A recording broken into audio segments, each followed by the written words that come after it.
All right. Well, folks, we're going to go ahead and get started. We know more people are coming into the space. We thank you so much for joining us. We know that a lot of people are joining us on your lunch break or an extended lunch break. And so we want to be mindful of everyone's time and really redeem the time for this very important conversation. So we're going to go ahead and get started, and we'll let you know a couple of things logistic wise as we go ahead and begin the program today. But as we get started, we want to again welcome you to A Mindful State, the Washington Wellness Project. We also want to acknowledge Green Trike, UW Smart Center, Mindful State, and OSPI, all for partnering to make this important work happen, not just this event today, but this important work that is really getting started, this campaign happened. So thank you all for being here, and thank you again for those organizations and many others that have worked together to partner to make this work happen. And I think the next slide is the agenda. And then right after that, we'll be moving into a very important piece, which is our land acknowledgement, where I'll be introducing Kim. And so our agenda today, again, we're going to do feeling and check-in, mindful moment, discuss some health data, hear from some very powerful youth leaders, talk about learning circles, give you more information on the mindful state, and then also share some resources. But in order to kick this off, and again, to do it in a very respectful manner, I want to turn it over to Kim for our land acknowledgement. The Washington Wellness Project, A Mindful State, acknowledges that we work on the unceded traditional land of the Coast Salish peoples, the original stewards of the land, past and present. We honor with gratitude the land itself. This acknowledgement only becomes meaningful when combined with accountable relationships and informed actions that empower the original stewards of these lands. Thank you so much, Kim. Welcome. Next up, I'd like to introduce Mrs. Farron to the stage, to the podium. All right, good morning, everyone. I'm Farron Johnson. I'm the Director of Strategic Initiatives for Green Trike, newly launched OSTI in our Pierce County space. And since we're grounding this around wellness and mental health, I also want to ground our check-in in some social emotional learning strategies that we hope that you can take back with you, be able to inform your staff and your students with it. And so the next slide, we do this strategy. It's called an emotion check. So it's very important before we get ready to talk about some deep stuff, we need to check in and see how everybody's doing right now, because how you come into the space is how you receive when you're in the space as well. So the next slide, hopefully we can get to that. We do this, it's called zoning. And if you're in the blue zone, you might be feeling a little tired. You probably haven't had your coffee yet. You might not be feeling well. If you're in the red zone, you might be really, really, really excited, or you might be just a little upset about something. If you're in your yellow zone, you might be like really thrilled, or there might be some anxiety showing up in the space. And if you're in the green zone, you're feeling good. You're ready to learn. You're feeling calm. So see where you are in your zone right now. There's some other words. Being maybe upset about something or really, really excited. There's nothing wrong with being in our emotions. And we're going to talk a little bit about that today. So in the chat, would you please just zone in, see where you are here in this space, and go ahead and just zone in and let us know how you're feeling in the space before we get started. And again, this is a strategy that we use to check in with our young people before we get into any type of programming or any type of conversation, just to check temperature. And if there's something that we need to deal with, we address that live while we're in this space. So thanks for joining in, and hopefully this is a strategy that you could take back with you to your organization and be able to implement. Seeing a lot of greens in the space. That's what's up. Sun's out.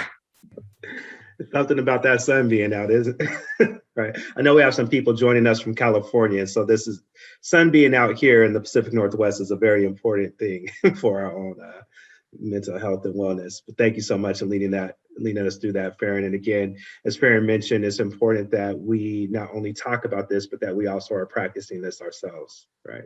And modeling this. So thank you so much. Up next, we'd like to introduce Dr. Sabine Thomas, who is going to walk us through a mindful moment. Thank you very much, Damad and Farron, for just leading us into this space today.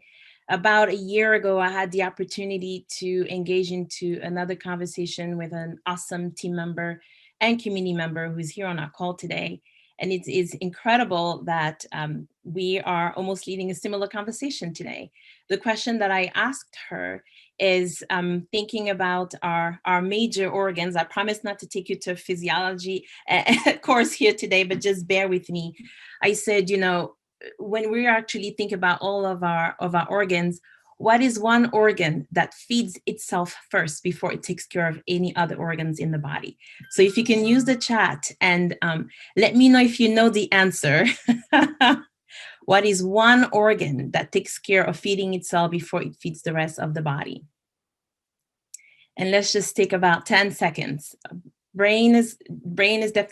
Oop. Oh, yes. Okay. Excellent. I can set the stage.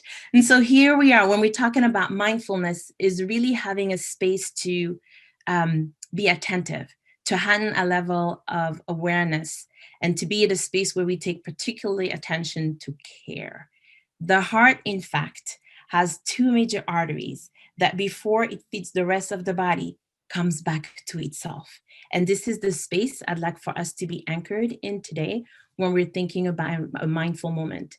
We are going to hear, listen, engage with youth who are going to share moments of their lives, who are going to share times that they've gone through. And we like for you to really stay in that space of attention, to give them your care, and at the same time to take care of yourself. We may have moments where we're feeling triggered. I encourage you to take some time to maybe shut down your video, to take a glass of water, and to breathe. Breathing, as we know it, has not been a function that has been fully afforded to us for the past almost 13 months. We've been masked, we've been indoor, and when we are outdoor, depending on the space we're in, we have to wear a mask. So in this space, and I see several folks today joining us with a mask, do what you have to do. If you can, however, take a full breath. Take several breaths during the call today as you're listening to our youth. We, interestingly enough, never fully use our lung. I call it, we never use the full real estate that our lungs has afforded us. And so take some time to take deep breath in and out when you are listening to this space. When we leave our space today, I know that our team has prepared a list of resources for you to engage, to reach out to someone. Please do, a family member, a close one, an extended family member, and really take some time to utilize these resources. If you are being called upon and you're on the call to listen to somebody, continue to listen with attention, with care, and with mindfulness. These are definitely spaces that we're asking you to engage in. Breathe, take care of yourself, and listen with an incredibly mindful heart, knowing that we are going through this together. However, our individual stories are very specific to each and every single one of us. Honor these words, take care of yourself, and enjoy the space that we've created today. Thank you, Jamad. Thank you so much, Dr. Sabine, and what a great reminder to breathe. I know with a lot of the events that are happening in the world today and that have happened even this week, that could be one of the things that we sometimes forget to do. For me personally, I felt a lot of tension coming up this week for myself internally. And thankfully, a good friend of mine reminded me to breathe and to focus on my breathing, and how that is a privilege and a right that has been stolen from many people. So thank you for that reminder, Dr. Sabine. Up next, we want to introduce Kelsey Schmitz and Maria Flores, who are going to walk us through some of the statewide data. So thank you so much. Kelsey, it's all yours. All right, thanks, Jamad. Hi, everyone. I'm Kelsey Schmitz. I work at the University of Washington SMART Center, the School Mental Health Assessment Research and Training Center, and I lead what's called the Northwest Mental Health Technology Transfer Center, where we train school mental health providers in Alaska, Oregon, Washington, and Idaho. And I'm joined by my friend and colleague, Maria Flores from OSPI. Just want to take a few minutes to sort of set the stage for why we're here. And I appreciate the mindful moment that we just had, because some of these things are really hard to hear. As our invitation stated, it's been a tough year, and most of us have had impacts on our well-being.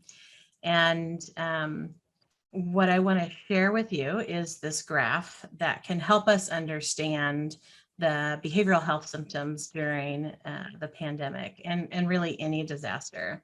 So I need to give credit to this to the Department of Health and Dr. Kira Mosseth, who just does a wonderful job explaining this this chart and the decades of research that have shown us that there's a certain response and recovery patterns that humans go through when disasters happen. So this chart's been updated and adapted to Washington State during COVID. And just take a minute to look at this timeline and note that, you know, after COVID started there where it says impact, you know, there was an initial heroic honeymoon phase. I think we all remember this, like we're in this together, you know, we're strong, you know, really bonding together. And then those stages were followed by what's referred to as the disillusionment phases. Really when we moved into this stage into the fall and winter. Really kind of when things were coming up and we were being told, you know, kids aren't returning to school. Most of us aren't returning to work and we're continuing to work from home. So this is a really challenging time during the disillusionment phases. And reality really sets in and is the highest risk for behavioral health symptoms during this phase. And then we start to move into reconstruction and recovery. But I want you to note the dashed lines. While there will be some that will be moving quicker into these phases, there will be others that will continue to experience challenges in sort of going through that secondary disillusionment phase. And will take them a bit longer to return to how they functioned before the pandemic and really be impacted in a significant way. So we're going to just take a moment because what I want to hear from you in the chat on a scale of 1 to 3, 1 being I can't at all relate to these phases. And 3 being, I can totally relate to this either personally or somebody that I care a lot about. So how do you relate to what you've seen and what you've heard about the phases of disaster and behavioral health symptoms that occur across the phases? Yeah, seeing lots of 3s. Got a 1 in there, but you know, I don't know about you all, but the first time I saw this, it just really resonated with me and helped me realize that there's a reason why I'm feeling the way that I'm feeling. All right, so continue to feel free to let us know in the chat how you can relate, and we'll move on to the next slide, where I want to just share some things that we know. We know that most recently, a youth mental health crisis was proclaimed in our state. As we saw some increasing rates of eating disorders, anxiety, mood disorders, depression, with suicidal thoughts or self-harm behaviors, those things have increased. The rates of emergency department visits have increased significantly for Washington youth at a much higher rate than previous for that group. Our hospitals are showing increases. For example, Seattle Children's is reporting 1 to 2 children being admitted each night for attempted suicide. Swedish Medical Center, again, increasing pediatric inpatient admissions. Mary Bridge reporting their admission rate for mental health reasons has increased approximately 67% from March last year to February of this year. So these are, you know, these are sad and these are hard, but we need to just reflect on where we are and what we can do to move through this and how we can support each other. So there's a couple of links there if you want to read more from the governor's proclamation and a brand new report that's out on the Youth Behavioral Health Impact Situation Report. So I'm going to turn it over now to Maria. Thanks, Kelsey.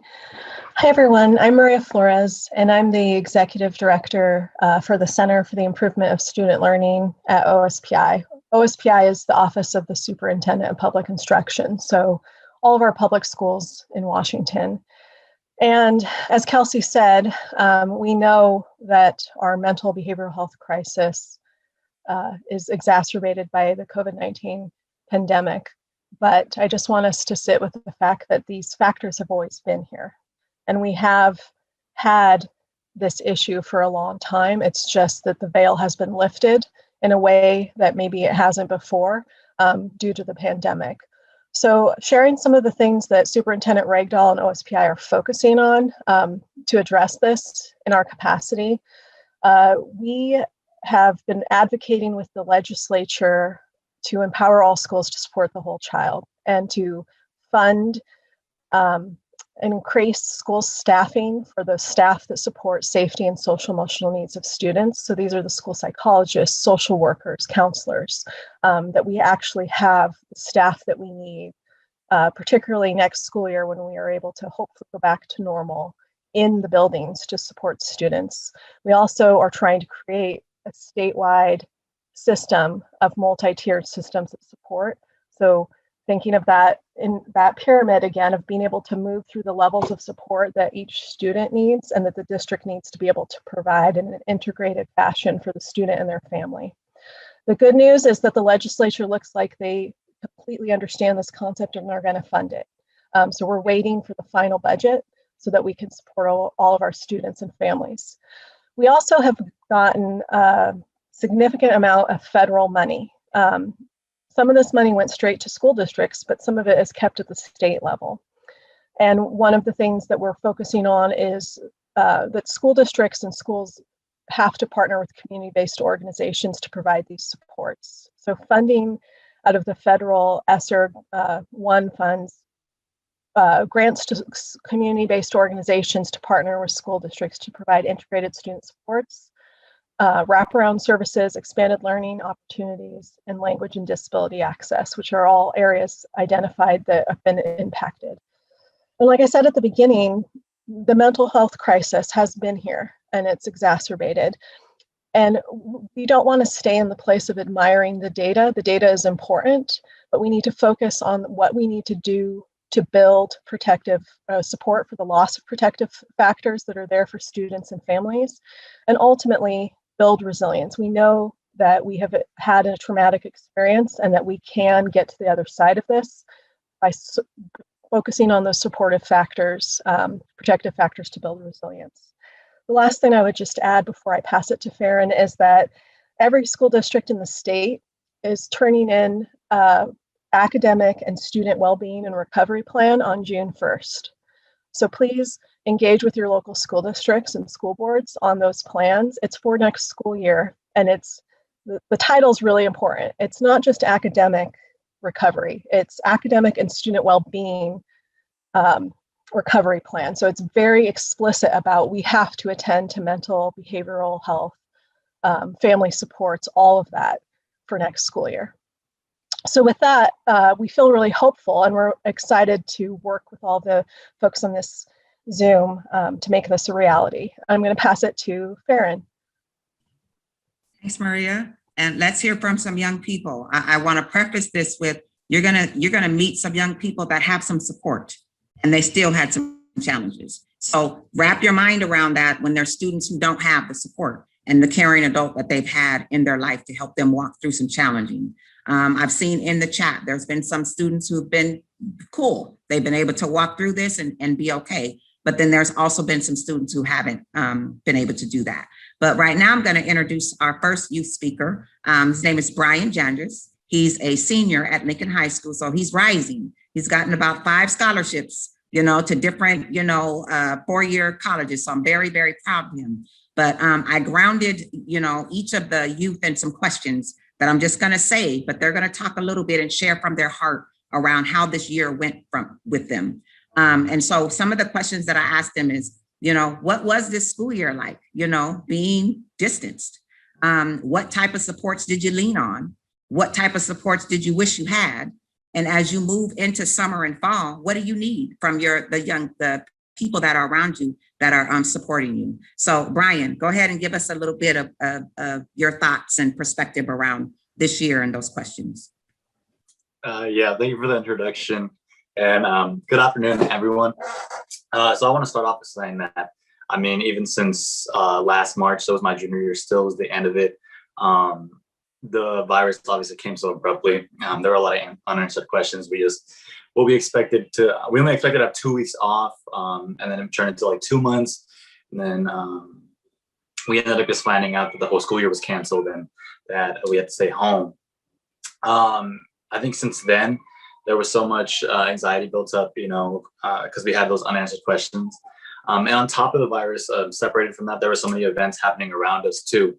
I think that since we stayed home and weren't going out because because of the virus, we had the opportunity to use social media to educate ourselves and see more of what was happening around us. I know with my generation, we like to share things around like on Instagram, Snapchat, and TikTok now. So we're educating ourselves on those platforms and we're able to see things happening around us. I think that's something that came out of the virus that is really impactful. But the start of my senior year, we knew that it was going to be virtual too, staying at home. So obviously we would have wanted to have it in person, especially since I was having my last year. But I know the people around me, some other friends were discouraged being virtual. I know that they already had struggles inside of the classroom, so they knew that they were going to struggle even more outside of the classroom, being at home, being self-sufficient, because it was a huge shift for us. And also the teachers, a lot of teachers were also adapting and going through issues. But I know for me, I had a ton of support. So like Miss Farron, some advisors, I had, because I'm in ASB, so I'm a student leadership, and I'm also in Key Club, so I have my advisor in there, and I have all this other support around me, like my counselors and the college career counselors. But I know that a ton of other students around me don't have those same opportunities, and that they're just really on their own. They just have their friends around them, and I know I was lucky enough to have all those people with me. But I want to emphasize that a lot of students didn't. So they're, especially those that are seniors in my year, they're lost. A lot of them are lost because a lot of these programs we have that are for seniors, that are like colleges limit, like set a cap at the students. So I know a lot of them aren't able to join these programs. So I think they're pretty stuck because they're not getting that necessary help. But it would be great for them to, have somebody there to talk to them, to discuss them, and let them know that they have a plan that they could set up for their futures too. I think that I'm ready for my future. I'm set up. I got all the support I needed. But things additionally outside of that, I know that something that helped me a lot was during the school year, there were a lot of events that happened that we saw on the news that were really impactful. I was given the opportunity to, during my classes, discuss those things that were happening, like in January, some events that were happening, having like a safe space for that. I know that really helped me out. Being able to set aside, the normal curriculum and be able to have a space to talk and discuss about the events that were happening around us really helped to open up that space. And that was during the class time. I know early January we had the opportunity to do those things. And I think that really let us take like a breath, and set aside the school and really talk about what was happening around us. Because besides school, there's the virus and all these things we're seeing on social media, on the news. And honestly, it's like really nice to talk about it, like to vent, to release that pressure. So I think that's something huge that really helps. And moving into summer and fall, I'm going to be starting college, university. I'm still deciding where I'm going to go. I have 2 more weeks. But I know that I have a great support system that it will be able to support me. and I'm thankful for that. I think continuing on focusing on mental health still, because I mean, it's always going to be important, whether the virus is here or not. And same with the others that don't have as much support. I wish that they could have somebody there in school, even during the summer, someone with contact, some like college career counselors, things like that, or just counselors in general, to support them during these times. Because I know the virus is still always going to be here, even as people are getting more and more vaccinated. And then besides that, we're seeing more things like this week, events like that many, might be confused about or be wondering things about. So giving students the chance to speak about those things would be great too. Like a little safe space to share their opinions and be able to, talk about what they want. So, yeah. All right. Thanks, Brian. So one thing that's resonating with me is safe spaces. Safe spaces. So I'm holding on to that. Access to counselors in different ways. Barriers removed from, I have heard you guys share a little bit about some of the college-bound opportunities and how sometimes if you're in a two-parent household and you're above the income, you don't have access to that. So how do we help, move some of those needles and make sure there's equity access for all? So thank you for sharing that, and best of luck to you. I'm just very proud of you. We're going to move on to the next student, Hope. If you're in the space, we would love to hear from you. Tell us how your year has gone. What did you need? How did you cope? And what do you need from us moving forward? Hi, my name is Hope Shear. I'm 15. I'm from Olympia, Washington, but I moved to Sean around 8 or 9 years ago. I go to Cedar High School, and COVID was an experience for me. As a person of color and just living in Mason County in general, with COVID on top, it was a lot. Like growing up here, I experienced racism at a very young age, just from being called names and stuff in Mason County. Like, it was hard because the major population here is white, so it was weird being, like, in my family, I was taught no one is different from each other. We all love each other. And I was so used to that until I was exposed to being called the N-word and other just nasty slurs at school. And I knew at some point, if teachers weren't going to help me, I was going to have my voice heard, like whether it was by a teacher or it was by myself. And just this year with COVID going on, it was a lot, because at the beginning of COVID, it was really tough maneuvering around what we were all gonna do. And I was really lost at first, and I was struggling with my mental health a lot. Around a year ago, at the beginning of COVID, I tried to commit, and it was really hard for me and my family, especially with COVID, because not everyone was able to access the resources that they were once able to. But she was good with putting me in therapy, so I was getting the help I needed. And then differences happened with me and my therapist, so I no longer went. And throughout COVID, it was just thing after another. And I think it was a few months later, after I was already dealing with a bunch of mental health stuff, October rolled around, and I found out, after trying to get into contact with my dad, I found out he passed away due to COVID. And since then, I realized that people were taking a pandemic as a joke, and I knew that if I wasn't going to communicate towards my friends and the people I surround myself with that it's a serious thing that they should be taking seriously, then I can't have them in my life. Because after being impacted by something that big for me, it was no longer a joke. And I lost a few friendships due to COVID, from friends who didn't want to wear masks in public to people who felt like COVID wasn't real. And I just felt uncomfortable being around them, because at some point I realized that it wasn't their belief system and I was being their friend, ignoring their beliefs. I was condoning that immature behavior, and I don't want that for myself. I want to have people around me that I can feel comfortable with going out with if I were to hang out with them. And I do have a few other people in my life who have passed away due to COVID, and it sucks a lot, but I chose to push through and not let it get to me the way I know some people do. And death is a really hard thing for some people to cope with, but we're getting through it. and COVID in Mason County was crazy. COVID in Mason County was really weird because there were a lot of people here who were anti-maskers and stuff, and it made me really uncomfortable to go outside and just be around people who didn't feel comfortable wearing masks, because you're not only putting me at danger, you're putting people I come into contact with, my family, my loved ones, like, and it was just so hard understanding, like wrapping my head around how these people decided to be selfish instead of just wearing a piece of cloth around their face. And I still will never understand how they feel comfortable doing that to others, because like I said before, it's just selfish. And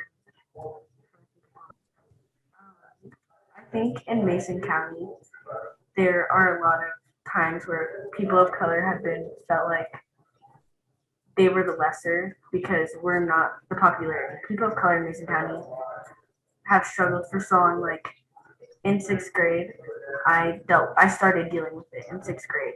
And it's weird that these kids don't understand non-POC, let me say that. Non-POC don't understand that they don't understand what people of color go through. And they're finally understanding that if they say that and they say they're vocal about not understanding what people of color go through, but they try and help, but make it clear that them as a non-POC, they would never understand, that's what can help.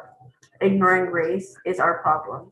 If you recognize what I am, my struggles that I go through as a person of color, then that's where we can start getting things better. Not, I was about to say back to normal, but there's never been a normal where it's been everyone has been treated equally and noticed our race, you know? Yeah. Thank you, Hope. Thank you for sharing that. I hope you see the chat and all this I'm like reading some of that you're getting. Thank you for sharing that. A couple of things that's resonating from me around that from you is, you know, therapy is okay, right? Sometimes culturally there's a taboo on that, but I'm so glad that you had some supports around you that was able to help you get the resources that you need. And we need to make sure that that's accessible to everyone. Loss is a huge thing, and it's not an overnight get over, right? Like, and so you're going to have to, that is a one day at a time, one step at a time, being able to walk through that in a way to where you come out on the other side whole. And then social awareness, right? Like we've been talking a little bit about this racism and how do our white colleagues and our white friends and those who are not POC come in and be allies with us, right? And do it authentically.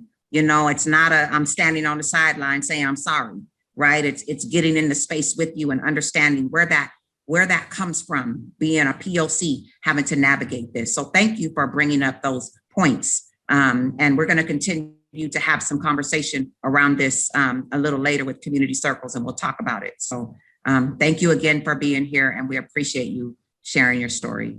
Thank you for having me. And I do agree therapy should be a lot more normalized, because there's nothing wrong with therapy, and there used to be a stigma around it where people who are in therapy, there was something wrong with them, when in reality therapy is so healthy for people. Even if you feel at some point like maybe I don't need therapy, it's still good to maybe try it out, because you have that person you can confide in, tell your deepest secrets to, as long as it's nothing that involves hurting yourself, and they can keep it to themselves and give you like tools to help yourself like feel as your best self. Yes, I love that.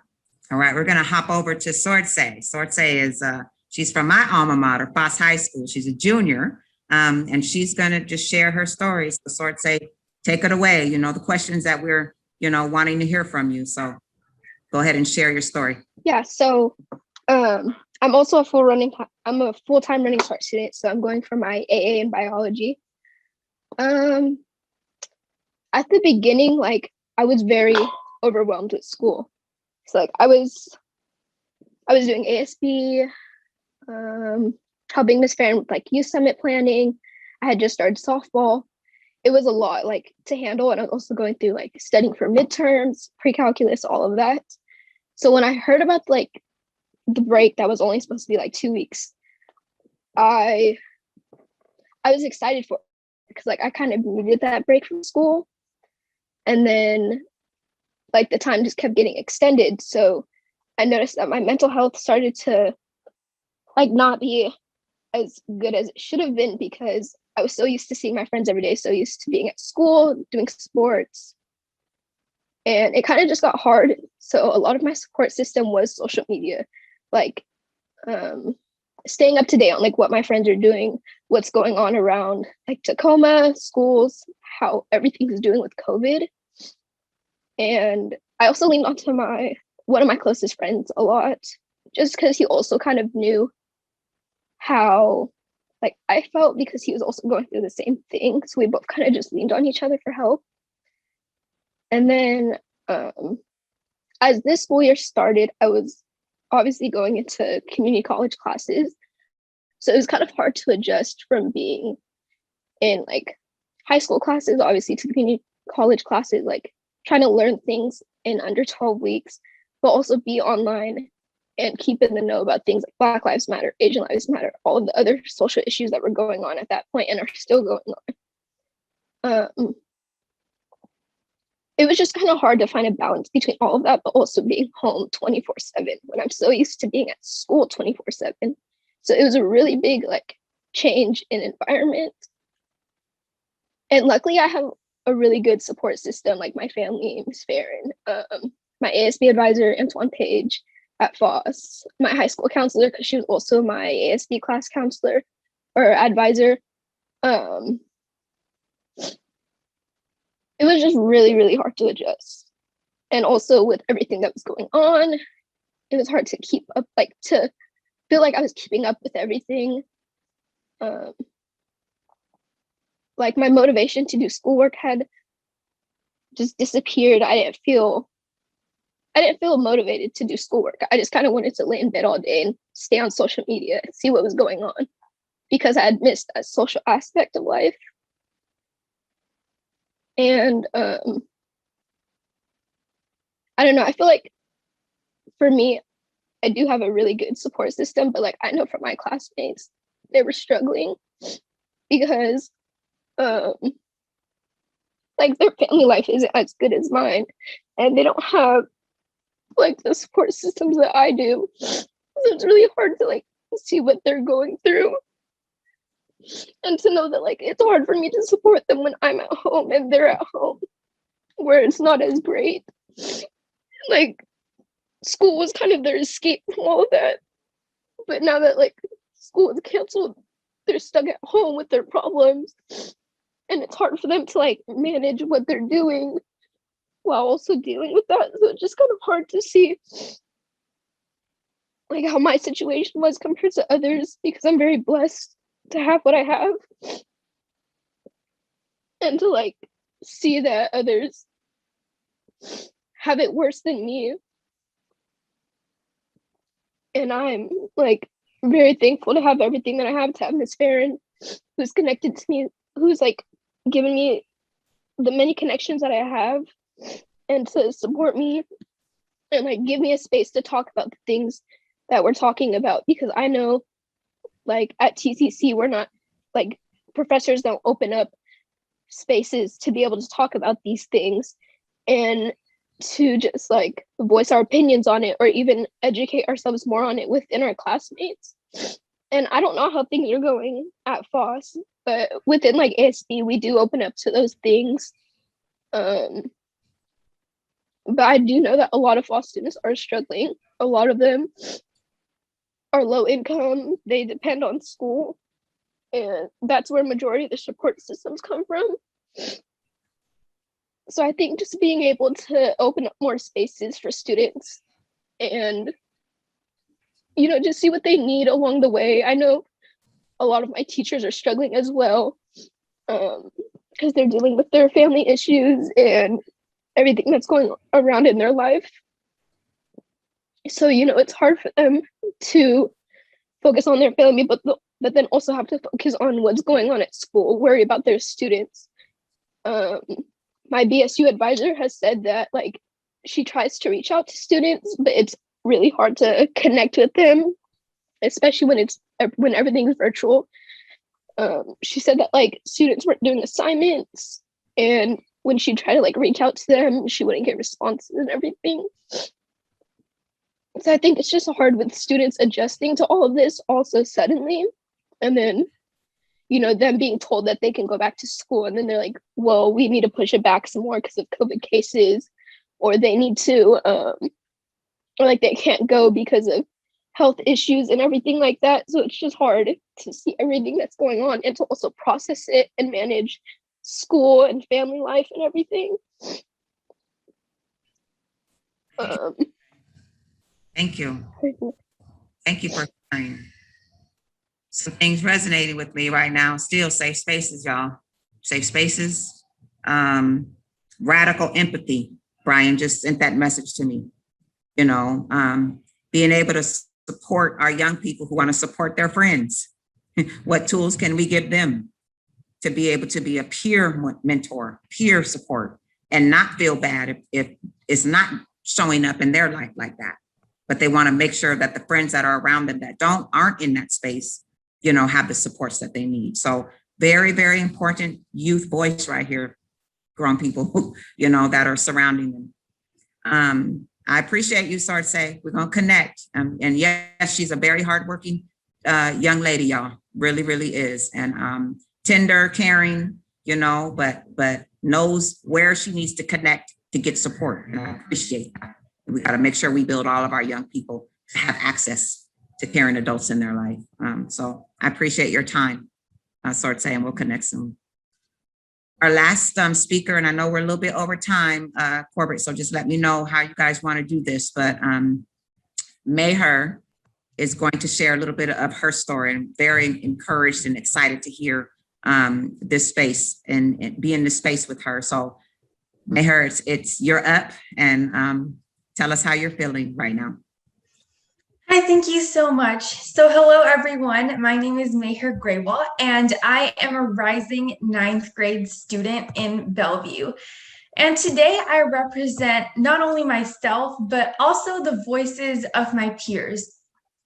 We're really the generation that represents the change makers, the innovators, people who really think outside the box. And we will be taking over from our parents to bring about effective change, such as equality for all, climate action, innovations in science and technology. However, due to this experience that we're all going through right now, we're also the generation that can be called the quarantine generation, the generation that experienced lockdown amidst the pandemic of the century. A contagion that put everything on a standstill, like even our social interactions, school activities, sports. And the collateral damage of this pandemic is the great toll that it has taken on us teens. So I have always been passionate about community health, outreach, and grassroots work. I've been helping organize health camps and have initiated several health campaigns in the community. I was spurred to action in February 2020 when the lockdown started, when our worlds turned upside down. I really wanted to do something for my peers who were struggling and having a hard time coming to terms with all the change that was taking over our lives. I started my magazine Youth Aware, which is a platform for the youth to share their ideas, their views on things that are important to them, to know about the world and things that affect them. It quickly drew an audience around the world, and we have not only readers, but also writers around the world. And I use this platform to interview community leaders, scientists, doctors, firefighters, just people who inspire the youth during this time so that young people can really hear from them, learn from them, and be motivated to keep on going, even though we're in this difficult time right now. And I realized that Youth Aware could be an instrument for change. And I especially wanted to do something to help families that were struggling during this time. So many families have lost their jobs, and we started organizing drives for our community. So we did backpack and school supplies drives, collecting dry food items, as well as warm meals drives. And we also collected and donated clothes and toys around the holiday season. We also started Clean Hands Collective, where we installed mobile and permanent hand hygiene units around the greater Seattle area as an effort to promote hand hygiene in the community. So now I would like to talk about our most important work geared toward through Youth Aware. So my organization, Worth a Shot, which is an offshoot of Youth Aware, is a youth-led public health effort. We have been raising awareness about the COVID vaccines, educating people, holding webinars and town halls from the community, and we have translated COVID vaccine info into 15 different languages. We're also collaborating with King County Public Health to raise vaccine optimism in the community, which we've found can be a powerful tool for just helping people who are struggling during this time, people who are looking for a source of hope, people who feel like nothing's going right. And so now we're also focusing on mental health. And before the pandemic started, I was working on a program called Teen Cafes, just a safe space for teens to kind of have a conversation around the table to talk about top sources of stress for them that were mediated by counselors, where they could get both support and life skills. And the idea was that it would be a space to talk about things like anxiety, depression, peer pressure, bullying, which a lot of kids experience, but we thought that was so important for those kids to know that they are not alone, and just hearing stories from other kids who've gone through the same experience like them can be very empowering. I was meeting with Youth Eastside Services in Bellevue to collaborate on this effort. But once the lockdown happened, we realized that we couldn't do this in person. And so we quickly switched gears, and thanks to Youth Eastside Services, we were actually able to do this group virtually. And it has been going on for more than a year, every week. So it has been a very dynamic group. We've had people join in as they found out about it. It's free, and we have counselors with us every time. So this has been a safe space for young people to come and express themselves. It has been a place for venting, expressing fearlessly, and also for empathy and compassion. So we're currently talking about life skills, and youth in the group have really grown together in many ways. And at first, we could clearly see that when this group first started, the young people involved were a lot more hesitant to talk and to share their stories, because we were just getting to know each other as a group. But now we can see that as this group has been going on for more than a year now, we can see the impact that it has made on youth. And now young people are feeling more confident and open to sharing their stories and getting advice from both people their age and the counselors from YES. We also started a second group in collaboration with Crisis Connections, and this group is also virtual. We meet alternate Thursdays, and this group is unique because this group focuses on family life. So we know that a lot of families have experienced a lot of have gone through a lot during this time, and it's open to parents and kids, and there's a counselor on board. So through our work, my team and I really want to make a positive impact, and I'm fortunate to collaborate with Ms. Schmitz and Mr. Mosesley to be part of Washington Wellness. Thank you so much. Wow, you're doing some good work, girl. Thank you for sharing. Hopefully we can get some of those resources and grab a couple of more of the organizations that you talked a little bit about that you've launched, so we can spread that, throughout our state with the young people who want to, participate. So thank you to all of our young people, for sharing. Just powerful. I've seen the chat. There's folks who are just so excited to have the now generation wanting to see something different show up in their lives. And I'm so excited about that. Out of this, there will be a follow-up to this conversation. We're going to be hosting throughout our community something called youth-led community circles. It's an opportunity for us to do just what we just did today. We heard, four some powerful young leaders, but there are more that we need to hear, and we need to listen to see what's going on in their lives and what type of support do we need to get to them. And out of these community circles, we will develop some PD and training for the adults that are serving young people. It's one thing to talk about young people and youth voice. It's another thing to give them agency and to help them plan what that looks like and how it's implemented into their life. And so these community circles are going to do just that. So those who have registered for this luncheon, you're going to receive an email with some information, some dates around when these community circles will take place. It will be young people led. It will be young people involved. And we want the adults to be in the space to hear and listen. And out of that, we will pull out these themes and create some really cool PD that's custom fit for our babies to make sure that they can walk strong in life. So excited about that. Be looking for some, more information and details around that over the next week from Corbett. And then I just want to do a nod, like this is the work, y'all.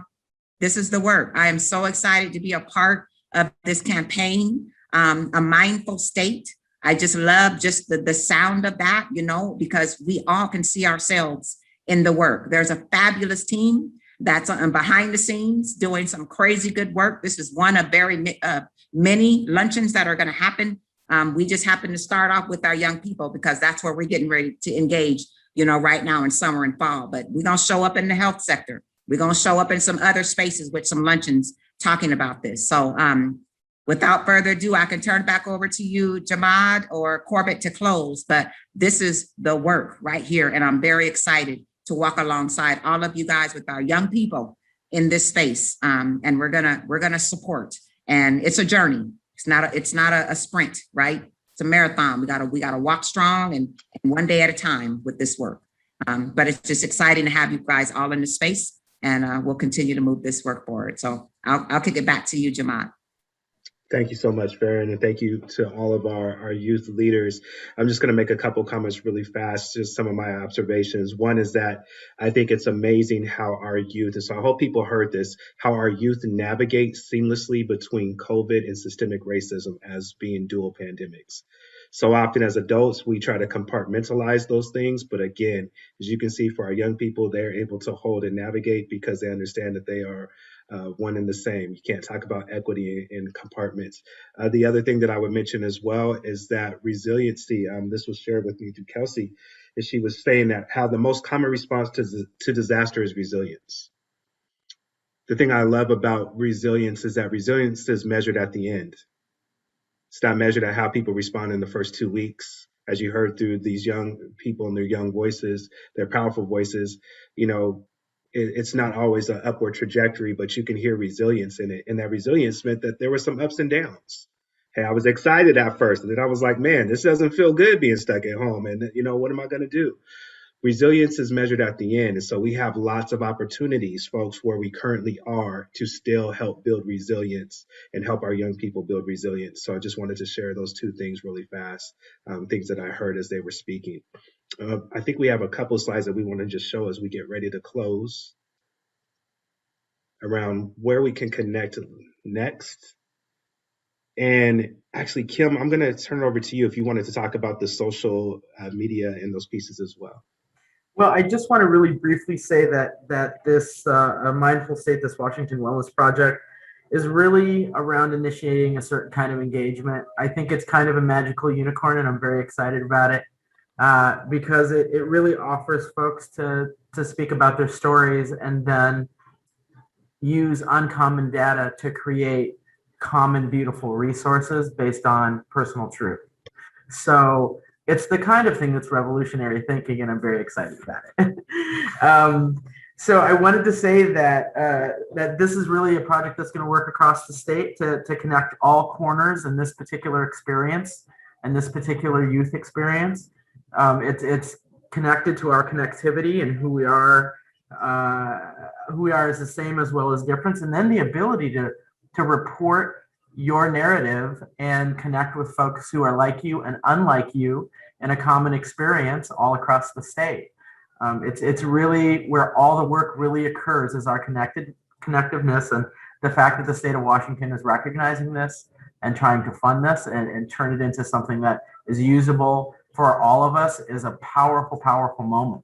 So I know I seem excited about this because I am, and I'm looking forward to seeing and hearing the ways in which I am connected to all you and watching the youth connect to each other in this format. So thanks for that. Thanks for that, Jamal. Absolutely. Thank you. Thank you. So folks, again, the campaign is there. There's been resources that have been dropped into the chat box for us to connect with. So there's a link that I saw just placed in there. Again, some more culturally relevant resources for this work. Again, Teen Link, we wanted to give a nod and a shout out to Teen Link. And so you can see here where you can text, call, or chat a teen trained to help. So very important resources to share as well as these other ones. Again, these will all be made available to everyone through the chat box and also through emails following the event. Yes, so we would love to hear from you, feedback on was this helpful? How can we improve? How can we continue to strengthen this network? Again, as you heard Kim mention, this is about the statewide campaign. This is today was an event, but the event is really to get us all connected so we can continue to do the work. So we would love to hear your feedback. That will also be shared out as well, ways that you could provide feedback on that. But we would love to get the feedback on was this helpful and how can we improve? So with that said, folks, I know that brings us to the hour. A lot of powerful conversation. Thank you to all of our youth leaders. I think you impacted people more than you could ever even imagine with your stories, your voice, and your truth. So thank you for that. Thank you to all of our presenters as well for the information. I know the first time that I saw that whole dip and that honeymoon phase and the disillusionment, I was like, oh my goodness. So thank you to everyone again. Thank you for bringing us all together for this. And Corbett, I know you've been behind the scenes and quiet. I'll turn it over to you or Kelsey for any last minute comments, but thank you all. No, just thank you, Jamad. Thank you, everyone, for participating, and looking forward to following up with folks. Thank you, and I know that our youth have to get back to class. They're on their lunch break, and so we'll follow up and have some more information for you soon. Thank you, everyone. Powerful information today. Go back to what Dr. Sabine mentioned at the beginning and continue breathing. Enjoy the sunshine, but continue breathing. Thank you all.